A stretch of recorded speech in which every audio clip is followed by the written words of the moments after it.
Hello and welcome to our YouTube channel Rishi yes classes. मैं हूं आपका भैया ऋषभ सिंह और आज के इस वीडियो में हम बात करने वाले हैं जो सभी यूनिवर्सिटियों के द्वारा अपने 2024 में एग्जामिनेशन कराए जा रहे हैं, उसमें ही एक और यूनिवर्सिटी द्वारा बीएससी थर्ड ईयर के 6 सेमेस्टर केमिस्ट्री का जो हमारा पहला पेपर है उसके एग्जामिनेशन को करा लिया गया है। और इस वीडियो में हम उसी क्वेश्चन पेपर को पूरा डिटेल से डिस्कस करने वाले हैं।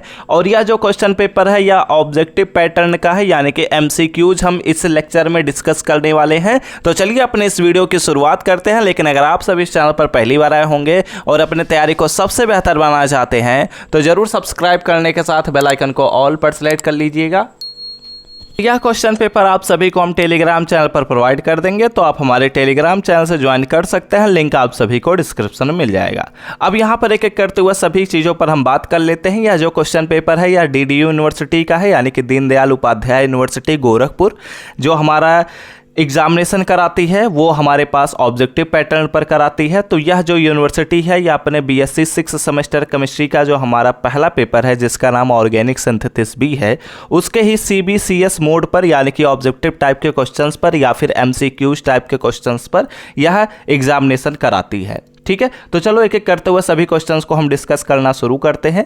एक बात ध्यान रखिएगा, अगर आपके एग्जाम ऑब्जेक्टिव पैटर्न पर है तभी इस लेक्चर को देखिए, अदरवाइज आपके अगर एग्जाम सब्जेक्टिव पैटर्न पर है तो हम सब्जेक्टिव टाइप के क्वेश्चन पेपर को हम ऑलरेडी डिस्कस कर चुके हैं, तो आप इस वीडियो को छोड़ सकते हैं। ठीक है, चलो अब यहाँ पर हम सभी चीज़ों पर बातें करते हैं, क्योंकि आपका समय बर्बाद करने से कोई फायदा नहीं होगा। आप लोग अपने पैटर्न के हिसाब से ही तैयारी करिए। ठीक है, चलो अब हम सबसे पहले क्वेश्चन से ही शुरुआत करते हैं। लेकिन एक चीज़ मैं पहले क्लियर कर देता हूं, देखो वीडियोज जो हम शुरू कर रहे हैं हर एक क्वेश्चन को हम डिस्कस करेंगे, लेकिन बहुत डिटेल में नहीं जाएंगे। ठीक है, हम डायरेक्ट क्वेश्चन बताएंगे और उनके आंसर बताते चलेंगे। जो डिटेल पोर्शन है वो हम ऑलरेडी लेक्चर्स में कवर कर चुके हैं। तो आपको बीएससी 6 सेमेस्टर पेपर फर्स्ट का जो पूरा प्लेलिस्ट है उसका लिंक आप सभी को डिस्क्रिप्शन में मिल जाएगा। आप लोग वहां से जाकर लेक्चर्स को ज्वाइन करेंगे, आपको तैयारी वहां से कंप्लीट हो जाएगी।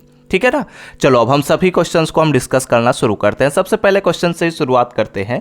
सबसे पहले क्वेश्चंस में हमसे यह बात बोला जा रहा है, the reagent used to bring out the following conversion is. ठीक है, यहाँ पर हमारे पास एक रिएक्शन दिया गया है, आप लोग ध्यान से देखेंगे सभी चीज़ों के बारे में आपको पता चलता जाएगा। यहाँ पर इस रिएक्शन पर फोकस करिए और यहाँ पर हमसे पूछा जा रहा है, ये एरो जब बनाया गया है उसके ऊपर क्वेश्चन मार्क लगाया गया और पूछा जा रहा है कि हम यहाँ पर कौन सा रिएजेंट यूज करेंगे, तो यह जो कंपाउंड है वह इस कंपाउंड में कन्वर्ट हो जाएगा।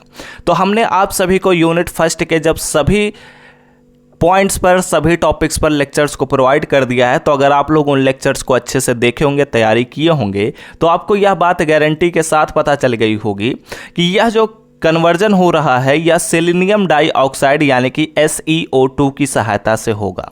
यानी कि पहले क्वेश्चन का जो ऑप्शन डी है वह राइट आंसर है। ठीक है, बात करते हैं अपने दूसरे क्वेश्चन पर। दूसरे क्वेश्चन पर अगर हम बात करते हैं तो यहाँ पर बोला जा रहा है कि Jones reagent oxidises tertiary alcoholic group in the case of. ठीक है, बहुत ही इंपॉर्टेंट क्वेश्चन है, क्योंकि ये थोड़ा सा डिफिकल्ट मैं कैटेगरी में डालूंगा, लेकिन मतलब बहुत ज़्यादा डिफिकल्ट नहीं है। यहाँ पर बोला जा रहा है कि जो हमारे पास जोन्स रिएजेंट होता है वह टर्सरी एल्कोहलिक ग्रुप को ऑक्सीडाइज करता है। किस केस में यह ऑक्सीडाइज करता है उसके बारे में यह जानना चाहता है। तो इसका जो राइट आंसर है वह सी ऑप्शन है, यानी कि एलाइलिक एंड बेंजाइलिक कंपाउंड के केस में यह इसको ऑक्सीडाइज कर देता है। ठीक है, ये बातें आप लोग ध्यान रखिएगा। आइए बात करते हैं अपने तीसरे क्वेश्चन पर। तीसरे क्वेश्चन पर अगर हम बात करते हैं तो यहाँ पर हमारे पास एक कंपाउंड दिया गया है। ठीक है, आप लोग ध्यान से देखिए, यहाँ पर कंपाउंड दिया गया है। अगर इस कंपाउंड पर हम बात करते हैं तो यहाँ पर एक्चुअली हमारे पास है CH3, यहाँ पर हमारे पास है CH2, सिंगल बॉन्ड यहाँ पर हमारे पास लगा हुआ है OH, एंड ये OH जो है वो एक्चुअली हमारे पास CH से जुड़ा हुआ है, एंड यह CH हमारे पास CH2 से जुड़ा है, एंड यह CH2 जो है वह CH3 से जुड़ा है। ठीक है ओके, तो अब ये कंपाउंड हमारे पास एक्चुअली शॉर्ट में ऐसे लिख दिया गया है। ठीक है, आप लोग समझ रहे होंगे, कोई दिक्कत की बात नहीं है। और यहाँ पर हमारे पास OH ग्रुप लगा हुआ है मिडिल में। ठीक है, तो अब यहाँ पर हम बात कर रहे हैं, तो यह जो कंपाउंड है इसका ऑक्सीडेशन जब हम PCC की सहायता से करते हैं, अब ये PCC क्या है, पीसीसी पर ऑलरेडी हमने लेक्चर प्रोवाइड किया है। अब अगर आप लोग पीसीसी वाला लेक्चर देखे होंगे तो आपको पता चल गया होगा कि इसका जो हम ऑक्सीडेशन पीसीसी की सहायता से करते हैं तो कौन सा प्रोडक्ट मिलता है। तो इसका जो राइट आंसर है वो है ऑप्शन ए, क्योंकि यह एल्कोहल को जब ऑक्सीडाइज करता है और यहाँ पर हमारे पास सेकेंडरी एल्कोहल है तो वह किस में बदल जाता है, कीटोन में बदल जाता है। ठीक है, तो यह कीटोनिक ग्रुप में बदल गया, इसलिए हमारे पास तीसरे क्वेश्चन का A option is the right answer. Okay, बातें करते हैं अपने चौथे नंबर के क्वेश्चन पर। चौथे नंबर के क्वेश्चन में अगर हम बात करते हैं तो हमसे बात बोली जा रही है कि LiAlH4 जो होता है वह रिड्यूस करता है, किसको रिड्यूस करता है, isolated carbon double bond carbon को, conjugated carbon double bond carbon को, या फिर बोथ आइसोलेटेड एंड कॉन्जुगेटेड को करता है, या फिर हमारे पास ना तो यह आइसोलेटेड और ना ही conjugated carbon double bond carbon को करता है। ठीक है, तो अब यहाँ पर यह थोड़ा सा ट्विस्ट करते हुए क्वेश्चन पूछ लिया गया है। एक्चुअली यहाँ पर आपसे यह जानना चाहता है कि आप कितना स्पेसिफिक होकर इसके बारे में पढ़े हैं। आइसोलेटेड और कॉन्जुगेटेड के बारे में आपको पहले पता होना चाहिए। तो चौथे क्वेश्चन का जो राइट आंसर है वो है ऑप्शन बी, क्योंकि जो हमारे पास लिथियम एल्युमिनियम हाइड्राइड होता है वह carbon double bond carbon conjugate जो होते हैं उनको ही यह क्या करता है, रिड्यूस करता है। ठीक है, आइसोलेटेड को यह रिड्यूस नहीं कर सकता। ओके, समझ में आई बात। तो अब यहां पर चलिए हम बात करते हैं अपने पांचवें नंबर के क्वेश्चन पर। ठीक है, ऐसे ही हम सभी क्वेश्चंस को डिस्कस करते चलेंगे। एक बात मैं पहले ही क्लियर कर देता हूं फिर से, जब हम ऑलरेडी लेक्चर्स आप सभी को प्रोवाइड कर चुके हैं तो हमने आप सभी के तैयारी को बेहतर बनाने के लिए पेड नोट्स भी लॉन्च कर दिया है। अगर आप पेड नोट्स को परचेज करना चाहते हैं तो स्क्रीन पर दिए हुए व्हाट्सएप नंबर पर कांटेक्ट करिए, हमारी टीम आपको सभी चीज़ों का इन्फॉर्मेशन प्रोवाइड कर देगी और वहां से आप अपने पेड नोट्स को परचेज कर सकते हैं और आपकी तैयारी वहां से 100% गारंटी के साथ मैं कह सकता हूं कि कंप्लीट हो जाएगी। ठीक है, तो जरूर जाइए और चेकआउट करिए, सभी चीज़ें आप सभी के लिए ही है। तो आप अगर उनका जितना ज़्यादा यूज कर सकते हैं बहुत ही अच्छी बात है। लेक्चर्स का भी लिंक आप सभी को डिस्क्रिप्शन में मिल जाएगा और हमारा व्हाट्सअप नंबर भी डिस्क्रिप्शन में मिल जाएगा। आप लोग वहाँ से जाइए, ज्वाइन करिए, चीज़ों को अच्छे से पढ़िए, आप सभी लोग तैयारी करिए यार। आइए बातें करते हैं पाँचवें नंबर के क्वेश्चन पर। ठीक है, 50 क्वेश्चन है, फटाफट से रैपिड फायर के तौर पर हम सभी क्वेश्चंस को डिस्कस करेंगे। तो यहाँ पर हमारे पास अगला क्वेश्चन आता है, यह थोड़ा सा मैं डिफिकल्ट कहूँगा। ठीक है, यहाँ पर हमारे पास एक कंपाउंड दे दिया गया है और इस कंपाउंड में हमें कन्वर्ट करना है। ठीक है, अब ये कन्वर्जन कैसे हो रहा है, किस हम रिएजेंट का यूज करेंगे, उसके बारे में यहाँ पर पूछा जा रहा है। ठीक है, तो इसके बारे में अगर हम बात करते हैं तो ये आमतौर पर मतलब हमने लेक्चर्स में भी नहीं डिस्कस किया है और ना तो मैंने नोट्स में प्रोवाइड किया है, मैं जो है सो मैं बता रहा हूँ। ठीक है, लेकिन अगर हम बात करते हैं और लेक्चर्स में मैंने इन चीज़ों पर बात किया था, लेकिन मैंने बहुत डिटेल में इसे नहीं बताया था क्योंकि ये मतलब जो ऑब्जेक्टिव टाइप के क्वेश्चन होते हैं वो थोड़ा सा लॉन्ग बनाए जाते हैं, मतलब कि आपकी इमेजिनेशन कितनी है, आप डिटेल में कितनी चीज़ों को पढ़ चुके हैं, इसके बारे में आपको पता होना चाहिए। ठीक है, तो मैंने इन चीज़ों के बारे में बात किया है बट इसको स्पेसिफिकली हमने नहीं बात किया है। ठीक है, मतलब ये कहने का है। तो अगर यहाँ पर हम बात करते हैं तो पांचवें क्वेश्चन का जो राइट आंसर है वो है ऑप्शन सी, क्योंकि यह डाइवाल एच ही इसको कन्वर्ट करता है इसमें। ठीक है, आइए बात करते हैं अपने क्वेश्चन नंबर 6 पर और यहाँ पर बात बोली जा रही है कि द ग्रिग्नॉल रिएजेंट, हमारे पास यहाँ पर ग्रिग्नॉल रिएजेंट दिया गया है जिसमें हमारे पास एथिल मैग्नीशियम ब्रोमाइड है, can be used to prepare, किसका प्रिपरेशन करने के लिए हम ग्रिग्नॉल रिएजेंट का उपयोग करते हैं, एथेन का या फिर 3-एथिल 3-पेंटेनोन का या फिर प्रोपेनोइक एसिड का या फिर सभी का हम करते हैं। ऑप्शन मैंने पढ़ा है। ठीक है, ऑप्शन आप लोग ध्यान दीजिएगा और मैं हर बार ऑप्शन नहीं पढ़ूंगा, बस मैं कुछ ही क्वेश्चंस के लिए ऑप्शंस पढ़ूंगा और जो राइट आंसर है उसे मैं बताता चलूंगा। ठीक है, तो क्वेश्चन नंबर 6 का जो राइट आंसर है वो है ऑप्शन डी। मैंने आपको लेक्चर्स में सब कुछ बताया है कि हम ग्रिग्नॉल रिएजेंट की सहायता से एथेन भी बना सकते हैं, 3-एथिल 3-पेंटेनोन भी बना सकते हैं, यहाँ पर हमारे पास प्रोपेनोइक एसिड का भी हम फॉर्मेशन कर सकते हैं, इसलिए हमारे पास 6 क्वेश्चन का D option is the right answer. ठीक है, तो वीडियो में आगे बढ़ने से पहले मैं आप सभी को कुछ चीज़ों को बताना चाहता हूं। आप सभी बच्चों को पता है कि हम आप सभी के तैयारी को बेहतर बनाने के लिए रेगुलर बेसिस पर क्लासेस को प्रोवाइड करते हैं, लेकिन अब आप सभी को अपने एग्जाम के पॉइंट ऑफ व्यू से तैयारी कराने के लिए आप सभी के लिए पेड पीडीएफ यानी कि पेड नोट्स को लॉन्च कर दिया गया है। अगर आप उन्हें परचेज करना चाहते हैं तो नीचे दिए हुए व्हाट्सएप नंबर पर जाइए और मैसेज करिए, वहां पर आपको सारे इंफॉर्मेशन को प्रोवाइड प्रोवाइड कर दिया जाएगा, आप लोग वहाँ से परचेस कर सकते हैं।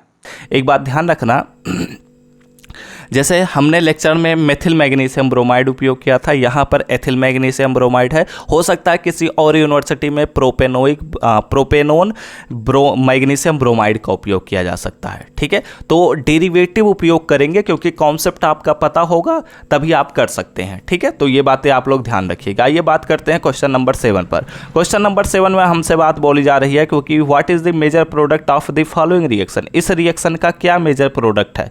और अगर यहाँ पर आप लोग ध्यान से देखेंगे तो यह भी ग्रिग्नॉल रिएजेंट से ही क्वेश्चन है। और यहाँ पर हमने आपको पढ़ाया था फॉर्मल्डिहाइड, एसिटल्डिहाइड और एसीटोन। ठीक है, ये तीनों चीज़ों के बारे में मैंने बताया था कि ग्रिग्नॉल रिएजेंट से रिएक्शन करता है तब क्या होता है। लेकिन अगर यहाँ पर आप ध्यान से देखेंगे तो एसिटल्डिहाइड का भी डेरिवेटिव उपयोग कर लिया गया है। ठीक है, तो ऐसे सिचुएशन में आपको कंफ्यूज नहीं होना। यहाँ पर प्रोपेनल्डिहाइड हमारे पास उपयोग हुआ है, तो अब यहाँ पर उसका भी डेरिवेटिव आपको बनाना है। ठीक है, तो यहाँ पर ये बातें ध्यान रखनी है। तो अगर यहाँ पर हम बात करते हैं तो ऐसे सिचुएशन में हम जानते हैं कि जब हम एसिटल्डिहाइड लेते हैं तो हमारे पास सेकेंडरी अल्कोहल का फॉर्मेशन होता है। ठीक है, तो अब यहाँ पर आपको ध्यान रखना है कि कौन सा कंपाउंड यहाँ पर फॉर्म होगा। तो यहाँ पर 1 ब्यूटेनॉल लिखा है, तो ये तो हमारे पास होगा नहीं। यहाँ पर दूसरे में देखा जाए तो ब्यूटेनॉल लिखा गया है, यानी कि हमारे पास पहला ऑप्शन और दूसरा ऑप्शन लगभग सिमिलर हैं, तो दोनों ही गलत हो गए।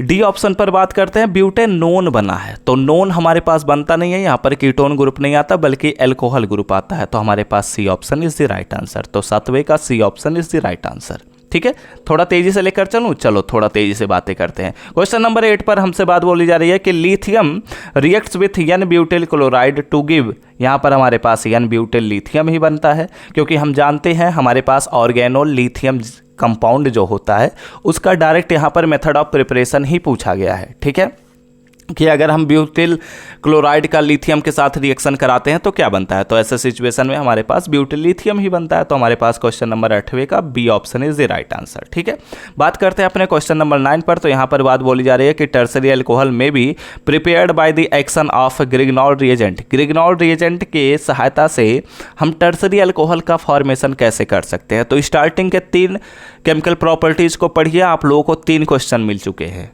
ठीक है, तो हम जानते हैं कि ऐसे सिचुएशन में अगर हम फॉर्मल्डिहाइड लेंगे तो हमारे पास प्राइमरी अल्कोहल, एसिटल्डिहाइड लेंगे तो सेकेंडरी अल्कोहल, अगर हम एसीटोन ले लिए तो हमारे पास टर्सरी अल्कोहल बन जाएगा।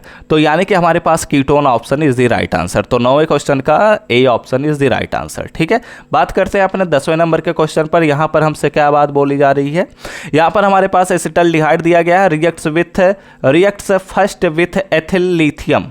ठीक है, यहाँ पर हमारे पास एथिल लिथियम के साथ हमारे पास एसिटल्डिहाइड रिएक्शन कर रहा है। और तो क्वेश्चन नंबर 10वें में हम क्या बात कर रहे थे कि हमारे पास एसिटल्डिहाइड जो है वह हमारे पास एथिल लिथियम के साथ रिएक्शन करता है डाइल्यूट एसिड के प्रेजेंस में, तो हमारे पास कौन सा प्रोडक्ट मिलता है, ये बात पूछी जा रही है। तो इसमें हम जानते हैं कि यह जो राइट आंसर है वो ऑप्शन बी, यानी कि हमारे पास 2 ब्यूटेनॉल मिलेगा। ओके, तो आइए बात करते हैं अपने क्वेश्चन नंबर 11 पर। ऐसे ही हम रैपिड फायर क्वेश्चंस को डिस्कस करते चलते हैं कि which of the following will undergo aldol condensation. Aldol condensation कौन से ऐसे कंपाउंड्स हैं ऑप्शन में जो फॉर्म करते हैं। तो एल्डोल कंडेंसेशन पर तो मैंने बहुत ही डिटेल में लेक्चर प्रोवाइड किया था, लेक्चर्स आप लोग ज्वाइन किए होंगे, नोट्स पढ़े ही होंगे, सारी चीज़ों के बारे में आप लोग जानते ही होंगे, तो ये क्वेश्चन तो गलत होने के कोई भी चांसेस नहीं है। तो इसलिए हमारे पास क्वेश्चन नंबर 11 का जो हमारे पास बी ऑप्शन है वह राइट आंसर है, क्योंकि हम जानते हैं बेंजल्डिहाइड ही ऐसा सिचुएशन में एल्डोल कंडेंसेशन करेगा। ओके, बात करते हैं क्वेश्चन नंबर 12 पर। क्वेश्चन नंबर 12 पर अगर हम बातें करते हैं तो यहाँ पर बात बोली जा रही है कि benzaldehyde reacts with acetic anhydride. ठीक है, ओके, बेंजल्डिहाइड जो है वह एसिटिक एनहाइड्राइड से रिएक्शन कर रहा है, किसके प्रेजेंस में, सोडियम एसीटेट के प्रेजेंस में, लगभग 180 डिग्री सेंटीग्रेड पर। तो कौन सा ऐसा कंपाउंड है जो फॉर्म होगा, ये बात पूछी जा रही है। तो इस पर भी मैंने आपको बहुत ही डिटेल में सब कुछ बताया था कि हमारे पास ऐसे सिचुएशन में फॉर्म होता है सिनेमिक एसिड, इसलिए क्वेश्चन नंबर 12 का जो हमारे पास बी ऑप्शन है वह राइट आंसर है। ओके, बढ़ते हैं अपने क्वेश्चन नंबर 13 पर। यहाँ पर हमसे बात बोली जा रही है कि aldehyde undergo oxidation with KMnO4। ठीक है, जिसमें हमारे पास H+ यानी कि एसिड के प्रेजेंस में यह ऑक्सीडेशन हो रहा है। तो कौन सा हमारे पास प्रोडक्ट फॉर्म होगा। अगर हम एल्डिहाइड का ऑक्सीडेशन करते हैं तो कौन सा प्रोडक्ट फॉर्म होगा, ये बात बताइए। मैंने आपको कई लेक्चर में चीख चीख कर बताया है कि एल्डिहाइड का ऑक्सीडेशन होगा तब क्या फॉर्म होगा, अगर हमारे पास कीटोन का ऑक्सीडेशन होता है तब क्या फॉर्म होता है। ठीक है, तो मुझे लगता है कि आप सभी को पता ही होगा। तो यहाँ पर अगर हम बात करते हैं तो क्वेश्चन नंबर 13 का जो डी ऑप्शन है वह राइट आंसर है, एसिड फॉर्म होगा, कार्बोक्सिलिक एसिड फॉर्म होगा। ठीक है, तो इसलिए हमारे पास क्वेश्चन नंबर 13 का D option is the right answer. बातें करते हैं अपने क्वेश्चन नंबर 14 पर। क्वेश्चन नंबर 14 पर अगर हम बात कर रहे हैं तो यहाँ पर बोला जा रहा है कि when benzaldehyde heated with concentrate NaOH। अच्छा, तो इट गिव्स, यह क्या फॉर्म करता है, यह बात पूछी जा रही है। तो क्वेश्चन नंबर 14 में अगर हम बात कर रहे हैं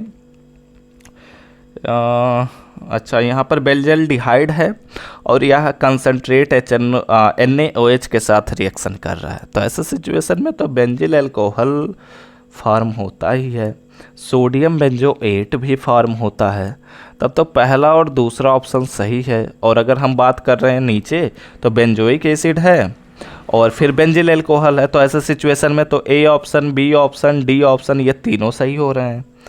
अच्छा, लगता है ये क्वेश्चन गलत हो गया है। एक्चुअली ये प्रिंट क्या करना चाहते थे, ये एक्चुअली प्रिंट करना चाहते थे benzyl alcohol, sodium benzoate, benzoic acid, और जो हमारे पास चौथा ऑप्शन है उसमें दोनों को मेंशन करना चाहते थे, benzyl alcohol and sodium benzoate. ठीक है, बट यहाँ पर मिसप्रिंट है। तो ये क्वेश्चन 14 जो है, आप लोग बस इतना जानते रहिए कि ये ऑप्शन ए और ऑप्शन बी दोनों सही हैं। ठीक है, ऑप्शन डी तो ऑप्शन ए का ही बस यहाँ पर एक तरीके से रिपीट किया गया है। ठीक है, तो एक्चुअली क्या होता है, जब बेंजल्डिहाइड हमारे पास कंसंट्रेट NaOH के साथ रिएक्शन करता है तो बेंजिल अल्कोहल और सोडियम बेंजोएट फॉर्म होता है। ठीक है, तो क्वेश्चन नंबर 14 गलत है, क्योंकि हम जानते हैं कैनिजारो रिएक्शन के बारे में तो हम लोग सब कुछ पढ़ेंगे ना, तो कैनिजारो रिएक्शन ही है एक्चुअली। तो यहाँ पर हमारे पास A option and B option दोनों राइट हैं। ठीक है, तो ये क्वेश्चन ही गलत है, तो सबको नंबर मिल ही जाएगा जहाँ तक मुझे लग रहा है। आइए बात करते हैं क्वेश्चन नंबर 15 पर। क्वेश्चन नंबर 15 पर हमसे बात बोला जा रहा है कि acetone undergoes reduction with hydrogen in the presence of NaOH to form propanone, this reaction is known as. इस रिएक्शन को हम क्या कहते हैं, मैंने आपको पढ़ाया था, आप लोगों को पता होना चाहिए। तो ऐसे सिचुएशन में हम इसे कहते हैं कि यह उल्फ किस्नर रिएक्शन है। ठीक है, या उल्फ किस्नर रिडक्शन है। ठीक है, तो लेक्चर्स चेकआउट कर लीजिएगा, आप सभी को बातें पता चल ही जाएंगी। बात करते हैं क्वेश्चन नंबर 16 पर। क्वेश्चन नंबर 16 में हमसे बात बोली जा रही है, the reaction involves the treatment of aldehyde and ketone with phosphorus yields to form alkene is. अच्छा, ठीक है, चलो बातें करते हैं, समझो इस बात को।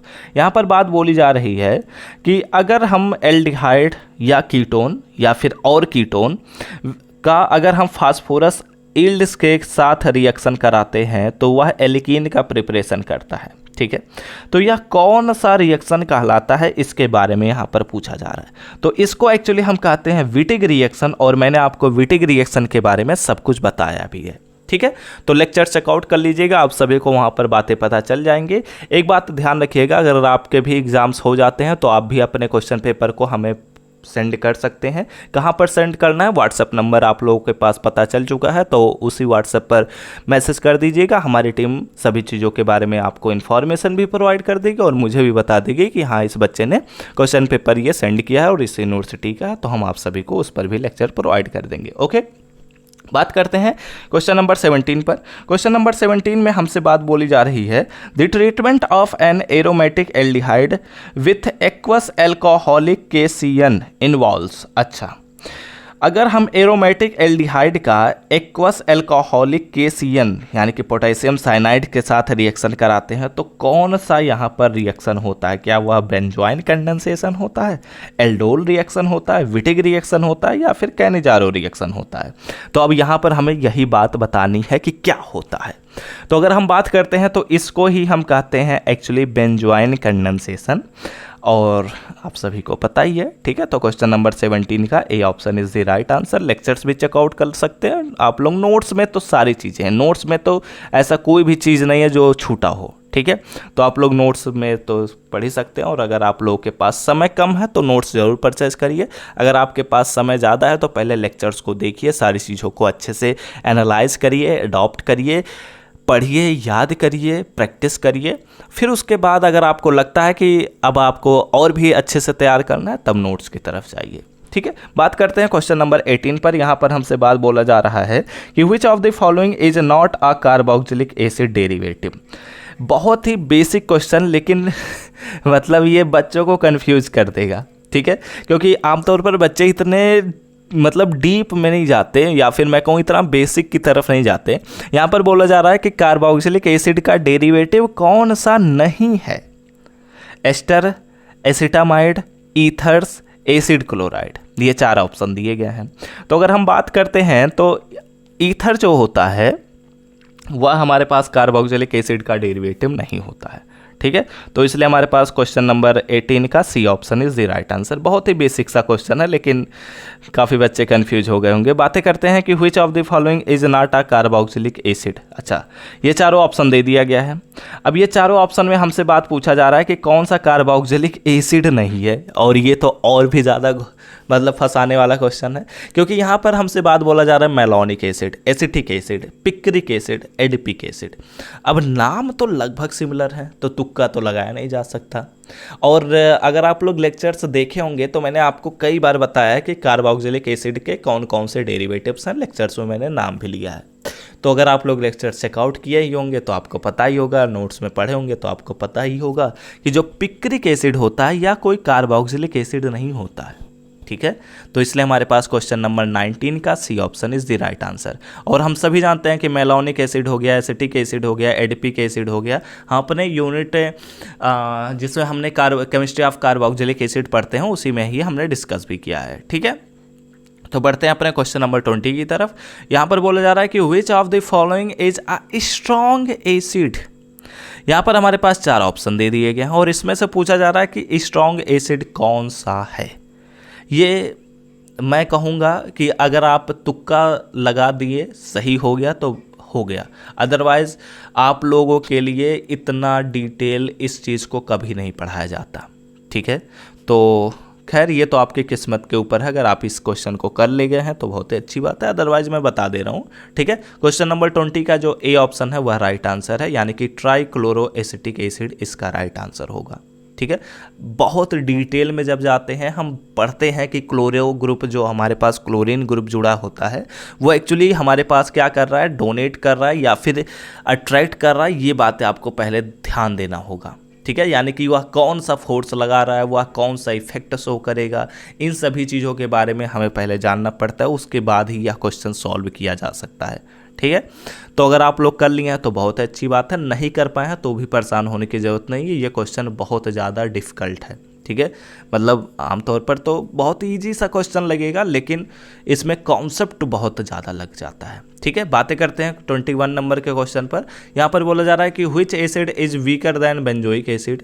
ठीक है, ये तो उतना मैं नहीं कहूँगा मतलब बहुत ज़्यादा डिफिकल्ट, लेकिन ये फिर भी है। ठीक है, यहाँ पर बात बोले जा रहा है कि बेंजोइक एसिड की तुलना में कौन सा ऐसा एसिड है जो उससे वीक है, कमज़ोर है। ठीक है, तो इसमें तो एक ही इफेक्ट काम करेगा, तो फिलहाल यहाँ पर हम बहुत आसानी से खोज सकते हैं। तो 21 का जो ए ऑप्शन है वह राइट आंसर है, क्योंकि पी मेथिल बेंजोइक एसिड जो होता है, यहाँ पर मेथिल ग्रुप जुड़ा है ना पैरा पोजीशन पर, तो मेथिल ग्रुप यहाँ पर हमारे पास बेंजोइक एसिड को क्या करता है, कमज़ोर कर देता है। ठीक है, तो इसलिए हमारे पास 21 का A option is the right answer, क्योंकि जो हमारे पास मेथिल ग्रुप होता है वह क्या करता है, हमारे पास इलेक्ट्रॉन रिलीजिंग इफेक्ट को शो करता है। ठीक है, तो 21 का हमारे पास A option is the right answer. ठीक है, ओके, बातें समझ में आ चुकी हैं। बातें किया जाए अगले क्वेश्चन की तरफ, आइए चलिए बातें करते हैं। अगर हम बात करते हैं 22 नंबर के क्वेश्चन पर, तो यहाँ पर हमसे बोला जा रहा है कि acetic acid reacts with methyl alcohol in the presence of an acid catalyst to give. ठीक है, यहाँ पर क्या बात बोली जा रही है कि जो हमारे पास एसिटिक एसिड होता है वह रिएक्शन करता है मेथिल एल्कोहल के साथ, किसके प्रेजेंस में, कोई भी एक एसिड कैटालिस्ट है। तो ऐसे सिचुएशन में क्या फॉर्म होता है, चारों ऑप्शन स्क्रीन पर आप सभी को दिखाई दे रहे हैं, तो आपको बताना है। तो ऐसे सिचुएशन में हमारे पास फॉर्म होता है मेथिल फॉर्मेट, इसलिए हमारे पास 22 का A option is the right answer. ठीक है। कुछ और भी चीज़ें बता दूं? नहीं, चलो अब जो क्वेश्चन हम ऑलरेडी डिस्कस कर चुके हैं उस पर नहीं बातें करेंगे, ठीक है। जैसे अगर हम बात कर रहे हैं, चलो मतलब एक छोटा सा बस पॉइंट मैं डिस्कस कर दे रहा हूँ, ठीक है। यहाँ पर हम आप सभी को ये बात नहीं बताए थे ना, यहाँ पर मैं बता देता हूँ। ये जो क्वेश्चन नंबर 12 है, इसमें मैंने आपको बताया था ना कि यहाँ पर हमारे पास जो राइट आंसर है वो बी ऑप्शन है, सिनेमिक एसिड। तो सिनेमिक एसिड ये जो पूरा रिएक्शन है ये एक्चुअली परकिन रिएक्शन ही तो कहलाता है, ठीक है।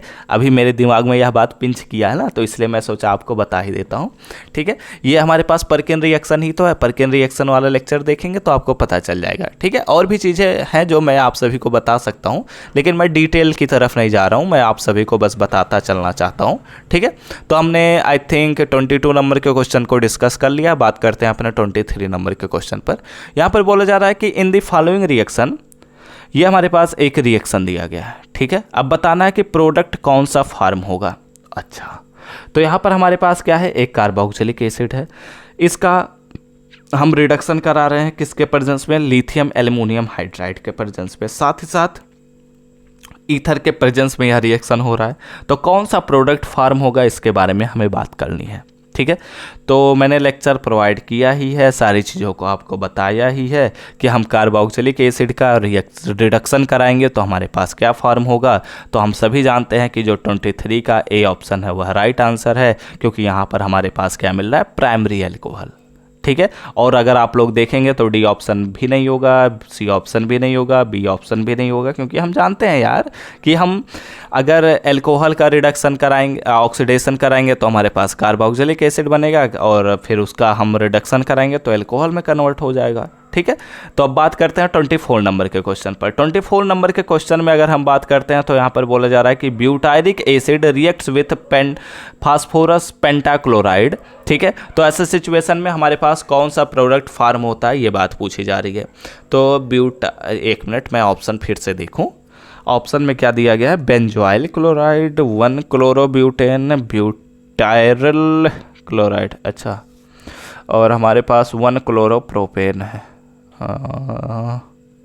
लगता है ऑप्शन कुछ गलत है, ठीक है। यहाँ पर फॉर्म तो हमारे पास होना चाहिए 1 क्लोरोब्यूटेन, तो यहाँ पर ब्यूटेट लिखा हुआ है, ठीक है। अच्छा चलो, जो राइट आंसर है मैं बता दे रहा हूँ। यहाँ पर एक्चुअली हमारे पास ब्यूटारिक एसिड जो है वह हमारे पास फास्फोरस पेंटाक्लोराइड के साथ जब रिएक्शन करेगा तो बी ऑप्शन राइट होना चाहिए। यहाँ पर हो सकता है मिसप्रिंट हो गया होगा, क्योंकि यहाँ पर हमारे पास फॉर्म होगा 1 क्लोरोब्यूटेन, ठीक है, ब्यूटेट नहीं है, ठीक है। आइए बात करते हैं 25 नंबर के क्वेश्चन पर। यहाँ पर हमसे बात बोली जा रही है कि एनहाइड्राइड रिएक्ट्स विथ वाटर। जब हमारे पास एनहाइड्राइड्स वाटर के साथ रिएक्शन करते हैं तब क्या फॉर्म करता है, ये बात पूछी जा रही है। तो ऐसे सिचुएशन में हम सभी जानते हैं कि वह भी एक एसिड का ही फॉर्मेशन करता है, इसलिए 25 का A option is the right answer, ठीक है। बात करते हैं 26 नंबर के क्वेश्चन पर। यहाँ पर हमसे बात बोला जा रहा है कि acetamide is heating with P2O5 gives, क्या फॉर्म करता है, इसके बारे में बात पूछी जा रही है, ठीक है। मतलब आप लोग ऐसा समझ सकते हैं डायरेक्ट रिएक्शन ही पूछा जा रहा है और इसमें प्रोडक्ट पूछा जा रहा है। तो एसिटामाइड अगर हमारे पास P2O5 के साथ रिएक्शन करता है तो यह फॉर्म करता है मेथिल साइनाइड, इसलिए हमारे पास 26 का C option is the right answer, okay. बात किया जाए 27 नंबर के क्वेश्चन पर, तो यहाँ पर हमसे बात बोला जा रहा है कि ethyl acetate is hydrolysed by water, ठीक है। एथिल एसीटेट है वह वाटर के साथ हाइड्रोलिसिस किया जाता है। तो कौन सा प्रोडक्ट हमारे पास फॉर्म होता है इन चारों ऑप्शन में से।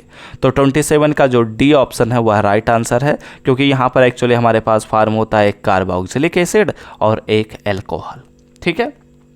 तो इसलिए 27 का हमारे पास D option is the right answer. बात करते हैं अपने 28 नंबर के क्वेश्चन पर। तो यहाँ पर हमसे बात बोली जा रही है कि ethyl acetoacetate when treated with strong base. अच्छा, यहाँ पर स्ट्रॉन्ग बेस NaOH यूज कर लिया हमने लेक्चर में। एक दूसरा स्ट्रॉन्ग बेस हमने यूज किया था जिसमें हमने सोडियम एथॉक्साइड आयन का उपयोग किया था, ठीक है। तो ऐसे सिचुएशन में हमारे पास कौन सा प्रोडक्ट फॉर्म होगा ये बात पूछी जा रही है। तो हम जानते हैं कि एथिल एसिटोएसिटेट जो होता है यह एसिडिक नेचर को शो करेगा और यह जब स्ट्रॉन्ग बेस के साथ रिएक्शन करेगा तो सॉल्ट का फॉर्मेशन करेगा। और अगर आप चारों ऑप्शन में से ध्यान देंगे तो आपको ऑप्शन ए करेक्ट होता नज़र में आएगा, क्योंकि वही एक सॉल्ट है और सभी के सभी हमारे पास कुछ और ही कंपाउंड हैं। ठीक है, तो इसलिए हमारे पास सोडियम एथिल एसीटोएसीटेट का फॉर्मेशन होगा। मैंने लेक्चर्स में भी बताया था। तो 28 का हमारे पास कौन सा option, A option is the right answer. बात करते हैं 29 नंबर के क्वेश्चन पर। यहाँ पर बहुत बोली जा रही है कि अगर हमारे पास एथिल एसीटोएसीटेट है तो कैन बी प्रिपेयर्ड बाय, इसको हम कैसे प्रिपेयर कर सकते हैं। तो मैंने आपको लेक्चर में बताया है, नोट्स में भी बताया है कि क्लेजन कंडेंसेशन का हम उपयोग करते हैं। ठीक है, तो इसलिए 29 का हमारे पास कौन सा option, B option is the right answer. बात करते हैं अपने 30वें नंबर के क्वेश्चन पर। यहाँ पर हमसे बोला जा रहा है कि alkylation of enolate with alkyl halide follows, या कौन सा रिएक्शन मैकेनिज्म फॉलो करता है, इसके बारे में यहाँ पर बात पूछी जा रही है। तो इसका जो राइट आंसर है वो है डी ऑप्शन, इसलिए यहाँ पर हमारे पास SN2 mechanism is the right answer. ठीक है बात करते हैं 31 नंबर के क्वेश्चन पर। तो यहाँ पर बात बोली जा रही है कि टाटोमर्स क्या होते हैं, ये बात यहाँ पर पूछी जा रही है। ठीक है, तो टाटोमर्स एक्चुअली स्ट्रक्चरल आइसोमर्स ही होते हैं, तो इसलिए 31 का A option is the right answer. Okay, बात करते हैं अपने अगले क्वेश्चन पर, 32 नंबर के क्वेश्चन पर। यहाँ पर हमसे बात पूछा जा रहा है कि एमीन में जो नाइट्रोजन होता है वह कौन सा हाइब्रिडाइजेशन शो करता है। तो नॉर्मली अगर हम बात करते हैं तो एमीन में मोस्ट ऑफ द एमीन्स में जो नाइट्रोजन होता है वह sp3 हाइब्रिडाइजेशन को शो करता है, इसलिए 32 का B option is the right answer. ठीक है, बात करते हैं 33 नंबर के क्वेश्चन पर। ऐसा ही क्वेश्चंस को हम डिस्कस करते चलेंगे। A sample of pure amine, हमारे पास एक प्योर एमीन का सैंपल है। ठीक है, is found to possess no intermolecular hydrogen bonding, this sample is most likely, तो वह सैंपल किसका होगा, प्राइमरी एमीन का होगा, सेकेंडरी एमीन का होगा, टर्सरी एमीन का होगा, या फिर सभी का होगा। ठीक है, तो अगर हम नॉर्मली बात कर रहे हैं तो वह टर्सरी एमीन ही होगा, क्योंकि इसमें हाइड्रोजन्स जो होते हैं वो बधे रहते हैं, या फिर मैं कहूँ हाइड्रोजन जो होते हैं वो रिप्लेस हो गए होते हैं, इस वजह से यहाँ पर tertiary option is the right answer. ठीक है बढ़ते हैं अपने अगले क्वेश्चन की तरफ। 34 नंबर के क्वेश्चन में यह बात पूछा जा रहा है कि which amine is not soluble in water. यहाँ पर 4 ऑप्शन दिए गए हैं और इसमें यह बात पूछा जा रहा है कि कौन सा एमीन ऐसा है जो वाटर में सॉल्युबल नहीं है। तो यहाँ पर पहला ऑप्शन है मेथिलेमीन, दूसरा ऑप्शन है डाईमेथिलेमीन, तीसरा ऑप्शन है ट्राईमेथिलेमीन और चौथा ऑप्शन है कि सारे के सारे सॉल्युबल ही हैं। तो जहाँ तक मुझे लगता है, मतलब इस क्वेश्चन में मुझे थोड़ा सा डाउट है कि D option is the right answer. ठीक है, यानी कि जितने भी हमारे पास एमीन्स हैं वो सभी के सभी वाटर में सॉल्युबल होते हैं। तो 34 का D option is the right answer. बात करते हैं 35 नंबर के क्वेश्चन पर। यहाँ पर हमसे बात बोला जा रहा है कि amines are generally classified as, amines जो होते हैं वो वीक एसिड होते हैं, स्ट्रॉन्ग एसिड होते हैं, वीक बेसिस होते हैं, स्ट्रॉन्ग बेसिस होते हैं, ये बात आपको बतानी है।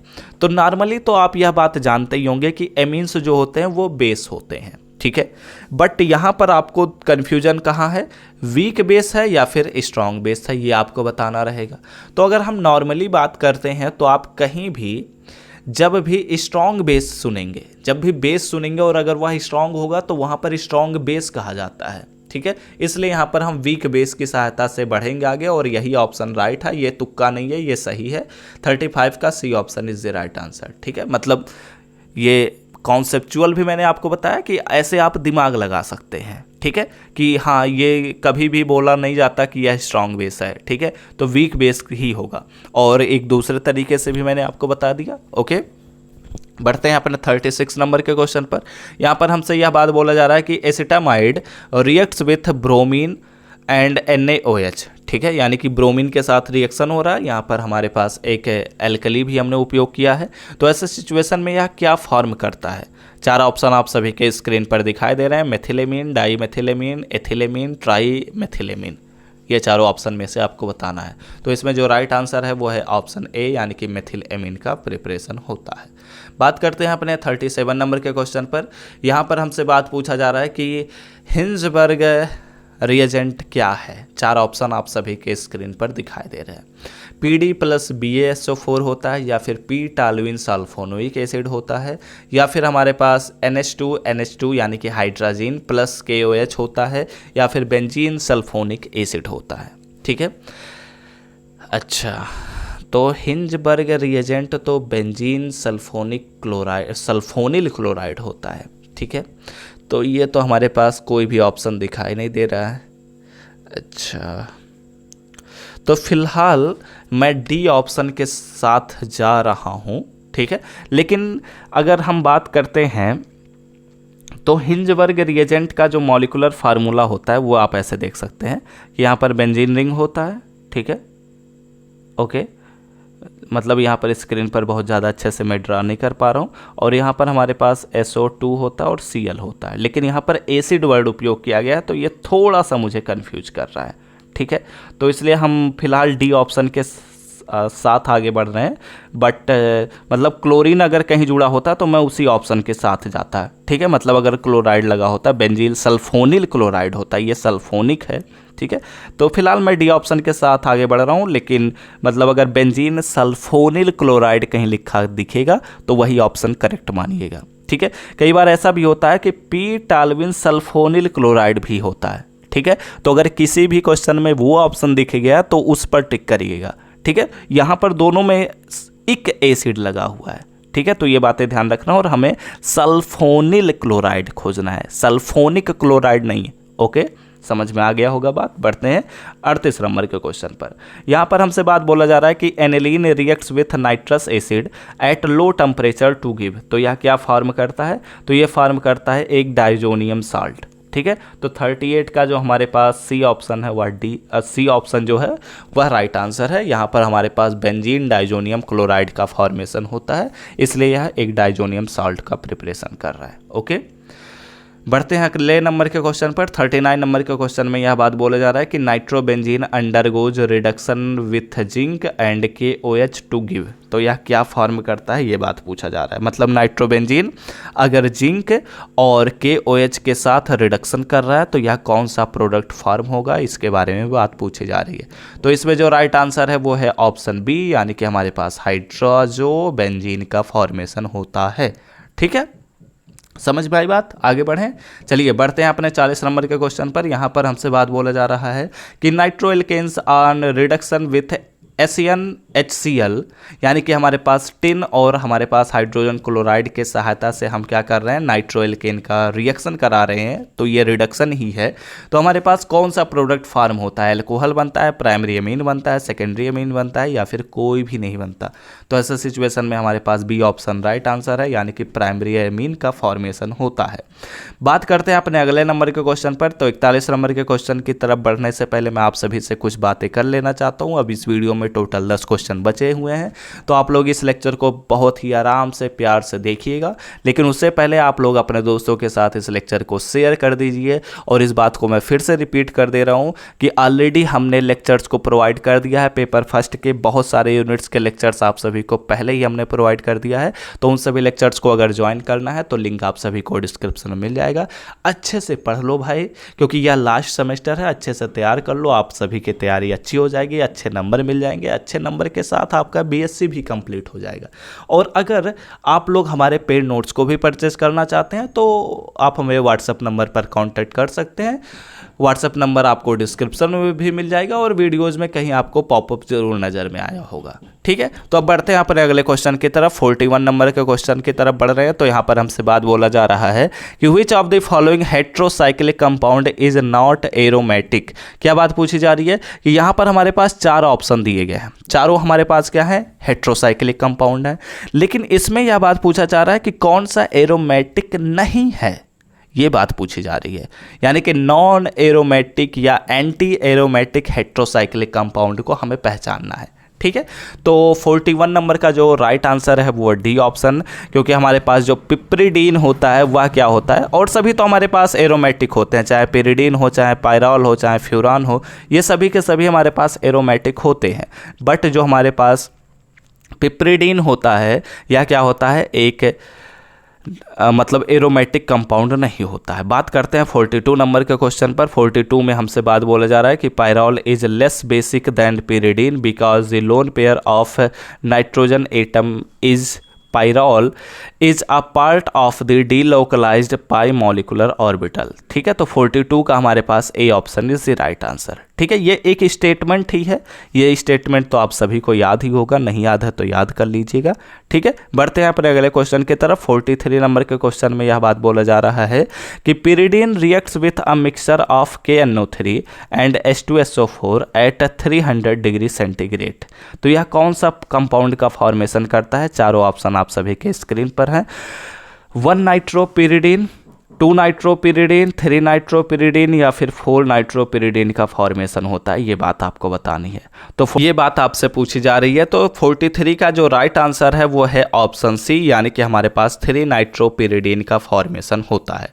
ओके, तो अब बढ़ते हैं अपने अगले क्वेश्चन की तरफ। 44 नंबर के क्वेश्चन में हमसे यह बात पूछा जा रहा है कि furan reacts with ammonia in the presence of alumina at 400 degree centigrade. तो यहाँ पर हमारे पास कौन सा प्रोडक्ट ऐसा है जो फॉर्म होता है, ये बात पूछी जा रही है। ठीक है, तो 44 का जो राइट आंसर है वो है ऑप्शन सी, यहाँ पर हमारे पास फॉर्म होता है पायरॉल। ओके, आइए बढ़ते हैं अपने 45 नंबर के क्वेश्चन में। ये तो हमारे पास डायरेक्ट रिएक्शन ही दे दिया गया है कि यहाँ पर यह जो रिएक्शन है इसमें कौन सा प्रोडक्ट फॉर्म होगा, ये बात आपको बतानी है। ठीक है, तो इस रिएक्शन में अगर हम बात करते हैं तो यहाँ पर हमारे पास फॉर्म होता है 8 and 5 नाइट्रोक्यूनोलिन। ठीक है, तो ये बातें आपको याद रखनी है, या फिर रिएक्शन आप लोग अच्छे से पढ़े ही होंगे। तो 45 का हमारे पास A option is the right answer. बढ़ रहे हैं 46 नंबर के क्वेश्चन में।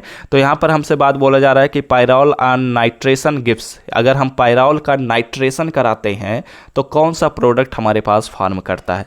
तो वह फॉर्म करता है 2 नाइट्रोपायरॉल। ठीक है, इसलिए हमारे पास 46 का B option is the right answer. बढ़ रहे हैं अपने अगले क्वेश्चन की तरफ। 47 नंबर के क्वेश्चन में यह बात पूछा जा रहा है कि on reduction with sodium amalgam and ethanol thiophene is converted to. Thiophene किस में कन्वर्ट हो जाता है, ये बात यहाँ पर पूछा जा रहा है। तो वो कन्वर्ट हो जाता है टेट्राहाइड्रोथायोफिन में। ठीक है, इसलिए 47 का A option is the right answer. बढ़ते हैं अपने 48 नंबर के क्वेश्चन में। तो यहाँ पर हमसे बात बोला जा रहा है कि in the following reaction the product will be. ठीक है, यहाँ पर हमारे पास एक रिएक्शन दिया गया है और इसमें हमसे पूछा जा रहा है कि कौन सा प्रोडक्ट फॉर्म होगा। स्क्रीन पर आप सभी को रिएक्शन दिखाई दे रहा है। तो यहाँ पर एक्चुअली फॉर्म होता है हमारे पास पायरॉल, इसलिए option A is the right answer. ठीक है, बढ़ रहे हैं अपने अगले क्वेश्चन की तरफ। 49 नंबर के क्वेश्चन में यह बात पूछा जा रहा है कि furan on reduction with bromine in dioxane at 0 degree centigrade, तो यह कौन सा प्रोडक्ट फॉर्म करता है? तो इसमें जो राइट आंसर है वो है ऑप्शन ए, यानी कि हमारे पास फॉर्म करता है 2 ब्रोमोफ्यूरान। ठीक है, तो 49 नंबर का क्वेश्चन का A option is the right answer. बात करते हैं अपने लास्ट क्वेश्चन पर। तो वीडियो अच्छा लगा हो तो ज़रूर लाइक करिएगा और अपने क्वेश्चन पेपर को भी हमें व्हाट्सएप पर शेयर कर सकते हैं। बात करते हैं 50 नंबर के क्वेश्चन पर। तो यहाँ पर हमसे बात बोला जा रहा है कि acrolein undergoes reduction with LiAlH4, यानी कि लिथियम एल्युमिनियम हाइड्राइड की सहायता से हम एक्रोलीन का अगर रिडक्शन कराते हैं तो कौन सा प्रोडक्ट हमारे पास फॉर्म होता है?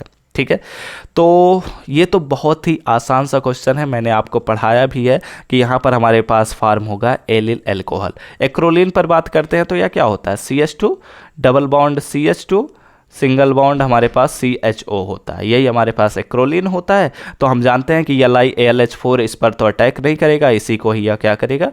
रिड्यूस करेगा। तो एल्डिहाइड से रिडक्शन हमारे पास एल्कोहल में कन्वर्ट होगा, तो एलिल एल्कोहल हमारे पास मिल जाएगा। ठीक है, तो ये हमारे पास 50 नंबर के क्वेश्चन का A option is the right answer. और इस प्रकार हमने अपने DDU यूनिवर्सिटी के जो 2024 में ऑर्गेनिक सिंथेसिस बी का क्वेश्चन पेपर पूछा गया था उसके सभी क्वेश्चंस को हमने डिटेल में डिस्कस कर लिया और सब कुछ जान लिया कि इनके आंसर कीज क्या है। ठीक है, तो अब चलिए इस लेक्चर को यहीं पर हम समाप्त करते हैं। उम्मीद करता हूँ सारी चीज़ें आपको समझ में आ चुकी होंगी। तो अगर आपको सारी चीज़ें समझ में आई होंगी तो वीडियो को लाइक करिएगा, कमेंट करके ज़रूर बताइएगा कि आपको सारी चीज़ें समझ में आई हैं या नहीं। और अगर आप DDU यूनिवर्सिटी से ही थे तो आपको बताना है कि कितने क्वेश्चन आप सभी के राइट हुए हैं। एंड अगर आप किसी और यूनिवर्सिटी से हैं तो आपके भी जब एग्ज़ाम्स हो जाते हैं तो आप भी अपने क्वेश्चन पेपर को हमें व्हाट्सएप पर शेयर कर सकते हैं। एंड इस चैनल पर पहली बार आए होंगे, अपने तैयारी को सबसे बेहतर बनाना चाहते हैं तो ज़रूर सब्सक्राइब करने के साथ बेल आइकन को ऑल पर सेलेक्ट कर लीजिएगा। अपने दोस्तों के साथ, अपने जूनियर्स के साथ इस लेक्चर को ज़रूर शेयर करिए। उन सभी को बताइए कि यहाँ पर आप सभी को फ्री ऑफ कॉस्ट काफ़ी सारी चीज़ों को प्रोवाइड किया जाता है, जिससे आपकी तैयारी सबसे बेहतर बनती है। और लेक्चर्स को चेकआउट करना है तो लिंक आप सभी को डिस्क्रिप्शन में मिल ही जाएगा। अगर आप हमारे पेड नोट्स को परचेज करना चाहते हैं तो उनके बारे में भी आप सभी को डिस्क्रिप्शन में इंफॉर्मेशन मिल जाएगा। अदरवाइज वीडियो के लास्ट में अभी आपको एक क्लिप नज़र में आएगा, वहां पर आपको सारी चीज़ों के बारे में पता चल जाएगा। तो चलिए मिलते हैं अपने नेक्स्ट लेक्चर में, तब तक पढ़ते रहिए, संघर्ष करते कि जैसा कि आप सभी बच्चों को पता है कि हम आप सभी के तैयारी को बेहतर बनाने के लिए रेगुलर बेसिस पर क्लासेस को प्रोवाइड करते हैं। बट अब आप सभी के तैयारी को और भी बेहतर बनाने के लिए, एग्जाम के पॉइंट ऑफ व्यू से तैयारी कराने के लिए आप सभी के लिए हमने पेड नोट्स को भी लॉन्च कर दिया है। अगर आप उन पेड नोट्स को परचेज करना चाहते हैं तो आप हमारे व्हाट्सएप नंबर पर कॉन्टैक्ट करिए, जो कि आप सभी को स्क्रीन पर शो हो रहा होगा। वहां पर आपको हमारी टीम आपसे कॉन्टैक्ट करेगी और आपको सभी चीज़ों का इंफॉर्मेशन प्रोवाइड कर दिया जाएगा।